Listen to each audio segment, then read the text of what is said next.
Okay, so for with this,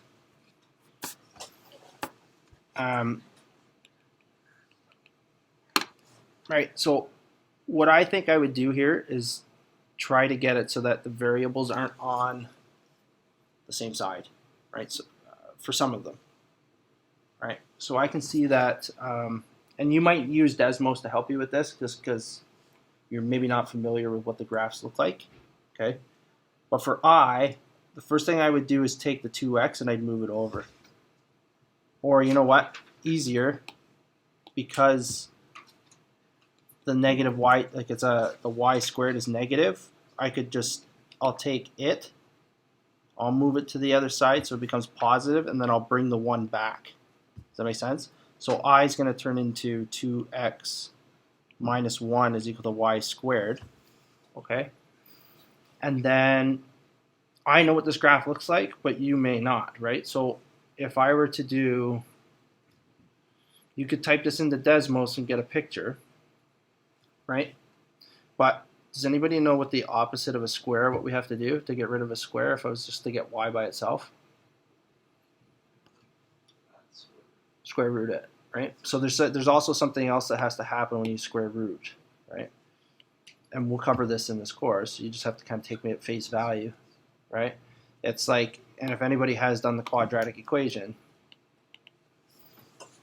it's a plus minus. So this piece, you just have to take me for face value right now. Like, it just is what it is. It kind of comes out of having two answers for a quadratic, right? So like a parabola crosses the x-axis in two spots. One could be positive, one could be kind of negative. That's kind of where it comes from. But now I know that this graph looks something like this. This is very rough, okay?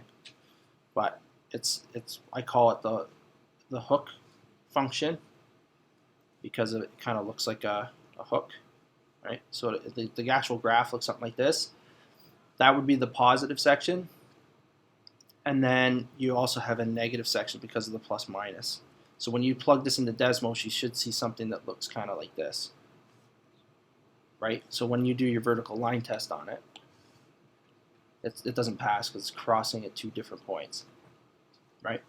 We will, I think, do in this course, you definitely do it in the 3U, we will do kind of the function y equals root x. That's just the parent function. Notice there's no plus minus here. That looks like this.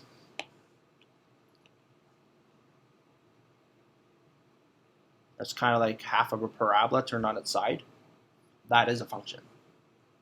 Okay. But anytime you see this y squared, you get this plus minus product on the other side, which creates a sideways parabola, which isn't a function. So you just start to like pick up on things like that. Like that's not really expected for you to know the first time you see it, right? You start to pick up on that.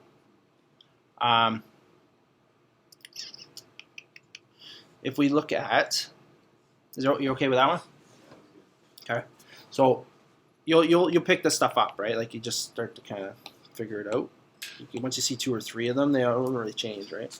So the second one, again, I would take the y squared and I'd move it to the other side, and I'd get something like this. X squared is equal to y squared. And then you can do the same thing, square root both sides. Right? So if I square root both sides now, I'm going to get y equals plus minus x. I think that's just a line, right? You might have two, maybe. Did you try plot? Did anybody plot this into Desmos? Yeah, it's an X shape. Okay, so that's good. Okay, so one of them, good, that's what I was saying. I've never seen this before. That's kind of clever. So the line y equals just x, if we scratch out the minus for now, okay, that's just going to look like this, right? I'm going to go up. I'm going to start at 0 because my y-intercept is 0. There's nothing. There's like a plus b, but b is 0, right? So I'm just going to have y equals x. So that's going through the origin, and then I'm going up 1 over 1, up 1 over 1, up 1 over 1, up 1 over 1. That's for the positive slope, right? And I can also go down 1 over 1. So my graph's going to look like this, right? that's going to be the positive version of this, right? Right? And now, if I scratch out the positive version and I go to graph the negative one, right? We'll do that in like purple or something, okay? It's the same graph, but it has a negative slope. So I'm just going to do this, but this time I'm going to go up one, left one, up one, left one, up one, left one, and then down one, right one, down one, right one, right? And then if I connected those, they're your two pieces, right? But individually they would be functions, but based on the way that this is written, right? It turns in, because I have this plus minus here, it turns out that this won't be a function because of, we'll do it in black here. If I do my vertical line test, again, it's crossing at two different points, right? So it can't be a function. The combination that the plus minus throws a wrench in things, right? And I think it's just going to keep happening as you go down the page, right? It's the same thing's going to be the same. It's 3 is the same thing. Going to move the 1 over. It's going to turn into y squared is equal to x minus 1. You have to square root both sides. It's like this one, right? And then the last one we talked about yesterday a little bit, right? What x squared plus y squared is equal to 1, right? That's if you remember kind of like the triangle stuff and what we were talking about. That's just a circle, right? With a radius of 1. So you're just going to go around the circle at 1. You're going to get, that's not a function, right? So it fails your vertical line test. Okay? That question I asked you to like explain, is it okay just to say it fails the line test? Yeah, yeah. You could say it fails a vertical line test, but then you could also say like at like x equals 0.5 for this particular question, how many different y values do you get? Right? So if I'm sitting here at this, I should have drawn this a little bigger, but it's okay. So I'm sitting here at 0.5, right? How many different y values do I get? I get one here, then I also get one here. That's why that's like the explanation of the vertical line test, right?